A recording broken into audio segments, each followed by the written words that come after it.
নমস্কার, কণাস food diary থেকে আমি আশিস কণা। আজকে আমি আপনাদেরকে দেখাচ্ছি আমি সব তরকারিতে ব্যবহার করার জন্য যে গরম মশলা তৈরি করে থাকি তার রেসিপিটা আপনাদের সঙ্গে শেয়ার করছি।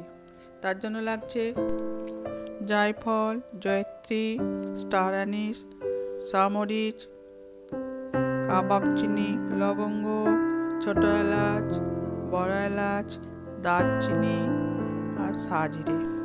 একটা ফ্রাই প্যান বসিয়ে এই মশলাগুলো একে একে দিয়ে আমি হালকা করে ভেজে নেব।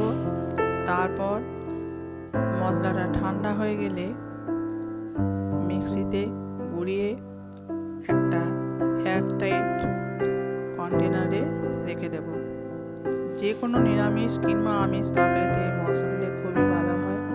বাজারে যে গরম মশলা কিনতে পাওয়া যায় এই মশলা এর থেকে অনেক গুণ ভালো। আপনারা বাড়িতে একবার বানিয়ে দেখবেন, আশা করি আপনাদের ভালো লাগবে। ভালো লাগলে কমেন্ট করে জানাবেন, লাইক, শেয়ার, সাবস্ক্রাইব করে দেবেন। সবাই ভালো থাকবেন, সুস্থ থাকবেন। নমস্কার।